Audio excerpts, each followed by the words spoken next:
itu di sini dari Prodi Jatiga Keuangan Perbankan. Nah, kami itu di sini ingin mewawancarai kakak-kakak sekalian selaku anggota-anggota dan pengurus-pengurus organisasi Menwa. Nah, kenapa kami ingin mewawancarai kakak? Karena ini adalah salah satu tugas dari mata kuliah manajemen risiko Kak. Nah, baik, kita masuk ke pertanyaan pertama ya Kak. Nah, yang pertama, kakak bisa ceritain sedikit tentang kegiatan utama Menwa di Unila? Kalau untuk kegiatan utama di Menwa Unila itu yang pertama untuk internal Menwa itu ada Pradiksar, yang kedua ada Diksar. Nah, setelah dia Diksar baru dia bisa dikatakan Menwa. Jadi Pradiksar itu tujuannya apa? Yaitu pembekalan sebelum Diksar. Nah, itu untuk beberapa kegiatan internal khusus Menwa. Terus untuk kegiatan pengabdian sebagai anggota Resimen Mahasiswa untuk kampus Unila, yaitu kegiatan rutin kami yaitu menjaga keamanan ketertiban ketika wisuda, ketertiban ketika PKKMB penyambutan mahasiswa baru, dan ada petugas upacara setiap ada hari-hari besar. Itu teman-teman Menwa anggota Resimen Mahasiswa itu bertugas sebagai pemimpin, perwira, danton, dan keamanan barisan. Lalu yang kedua Kak, menurut kakak apa sih resiko atau masalah utama yang sering muncul dalam kegiatan Menwa? Ada nggak? Oke, kalau untuk di kegiatan Menwa, resiko terjadi hal-hal yang tidak diinginkan itu sangat minim. Karena apa? Karena sebelum Pradi atau Diksar, kami itu selalu melakukan pembinaan fisik. Pembinaan fisik itu bertujuan untuk apa? Agar Resimen Mahasiswa, anggota yang akan melakukan Pradiksar atau Diksar atau kegiatan kampus itu sudah terlatih, dan kesehatannya pun sudah diperiksa melalui tim kesehatan. Lalu ada nggak sih Kak langkah atau tujuan utama Menwa dalam mengelola resiko supaya kegiatan tetap aman dan berjalan lancar? Nah, itu salah satu langkah yang kami pertahankan sampai saat ini, yaitu melakukan pembinaan fisik dan selalu melakukan check up kesehatan ke ahlinya. Nah, yang jadi permasalahan kami saat ini koordinasi bersama anggota. Karena apa? Karena kita sesama mahasiswa, anggota ini memiliki peran penting sebagai mahasiswa, yaitu kuliah, yang mana setiap kegiatan nggak semestinya mereka bisa hadir. Jadi itu salah satu kendala kami, dan resikonya itu anggotanya sedikit berkurang kalau kegiatan. Oke Kak, selanjutnya kita mau nanya terkait resiko operasional dalam kegiatan kayak kakak sebut tadi seperti besar atau latihan fisik atau acara kampus. Kendala operasional apa yang paling sering muncul gitu Kak?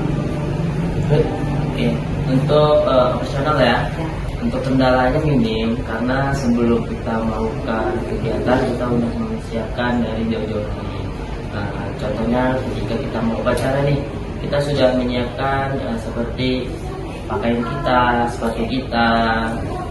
Jadi ketika kita sudah mau melaksanakan upacara, semuanya itu sudah siap semua.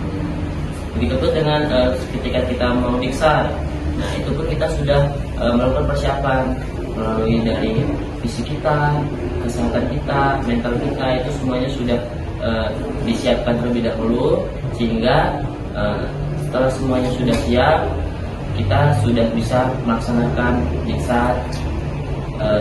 Kemarin kita diksar di Magelang, yang di 2007. Alhamdulillah pada saat itu kita lancar kegiatannya selama hampir 1 bulan.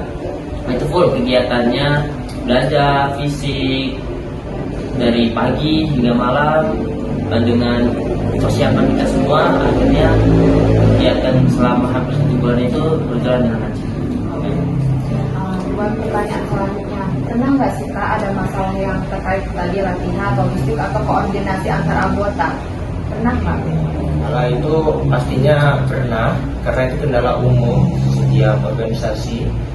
karena kendala yang utama yaitu koordinasi bersama anggota, yaitu untuk perizinan mereka izin, kadang mereka juga itu ada yang tidak konfirmasi. Nah, itu salah satu kendala kami. Ada anggota yang tidak disiplin untuk tidak mengkonfirmasi terkait kendala kenapa dia tidak hadir, itu salah satu kendala kami. Untuk kendala logistik sama perlengkapan, alhamdulillah kami lengkap untuk pembinaan fisik secara dasar. Jadi paling ada yang antar anggotanya Ya, gitu fokusnya ya? kepada anggota. Oke, lanjut Kak. Kok gimana sih cara menua itu kan tadi ada apa masalahnya tadi untuk memastikan kegiatannya itu kayak tetap berjalan, tetap lancar. Contoh kayak misalnya mau upacara di mana tiba-tiba hujan, atau mau acara ada acara apa gitu tiba-tiba anggotanya ini punya jadwal yang padat. Nah, gimana sih kakak-kakak itu biar itunya tetap berjalan gitu Pak?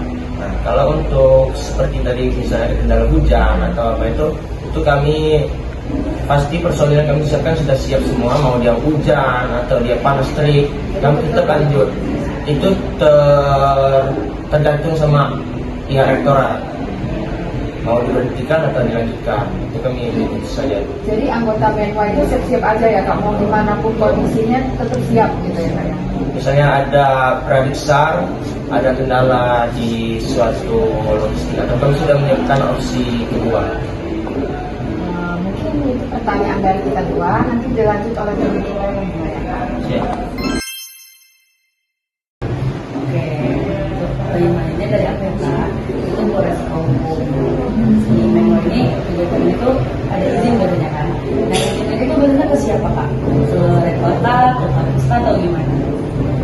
Izin ya, untuk terkait perizinan, yang pastinya kami izin ke pihak rektorat untuk apa? Untuk legalitas kegiatan kami. Jika mau pradiksar, kami minta surat perizinan dari rektorat, diizinkan atau tidak. Mau diksar, minta surat ke rektorat, diizinkan atau tidak. Nah, seperti itu. Jadi kami agar legalitasnya terjaga, kami meminta perizinan. Nah, itu pertanyaannya, pernah nggak sih Kak Menwa ini ngalamin kendala dalam perizinan ini Kak?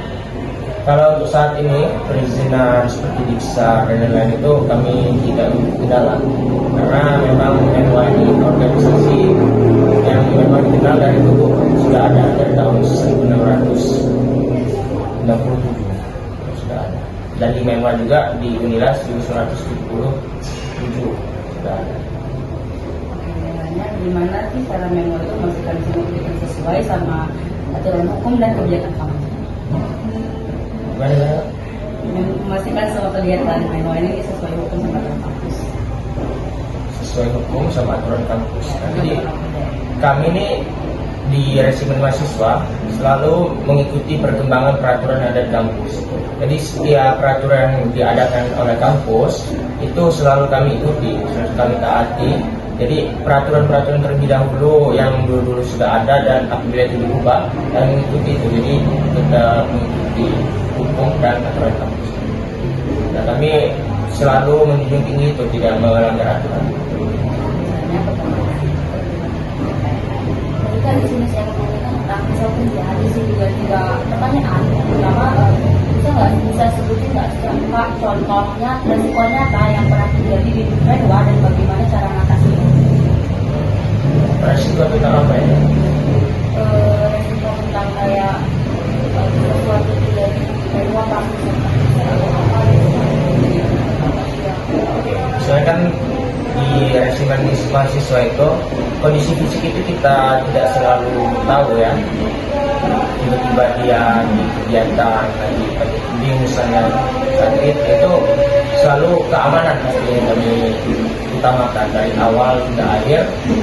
Kondisi fisik sudah kita cek aman, tapi ternyata karena tiba-tiba drop, itu keamanan yang utama ya medis kami sediakan. Dari besar itu dari pihak TNI-nya yang sudah menyediakan. Jadi untuk kendala-kendala yang urgen seperti itu sudah selalu disiapkan. Selanjutnya menurut Kakak apa sih akar dari resiko tersebut, kayak kurang panas atau apa? Kalau untuk itu sebenarnya internal diri sendiri ya. Gitu. Jadi kalau persiapan kami selalu menyampaikan dengan ya, maksimal. Oke, yang terakhir, apa sih tujuan utama yang ingin dicapai menua dengan pengelolaan resiko tersebut? Gimana tadi? Apa sih tujuan utama yang ingin dicapai menua dengan pengelolaan resiko tersebut? Tujuannya yang pertama yaitu yang pastinya mengurangi terjadinya kematian dari dirinya. Bagaimana caranya? Ya, tadi dengan persiapan. Ya, persiapan mulai dari fisik, kesehatan, dan juga kita juga harus memiliki kedisiplinan dan juga ketelitian. Karena dari menua tersebut kita tidak bisa yang namanya lehai, tidak disiplin, tidak fokus. Nah, itu harus dijunjung tinggi itu di menua itu sendiri. Nah, caranya bagaimana untuk mengatasi hal tersebut? Cara dengan berlatih, mulai dari fisik, kedisiplinan, dan juga patuh pada peraturan-peraturan yang ada di kampus maupun di menua tersebut. Baik Kak, cukup sekian pertanyaan dari wawancara kelompok kami. Kami ucapkan terima kasih kepada kakak-kakak yang udah meluangkan waktu untuk wawancara ini. Ya. Ya, ya, ya.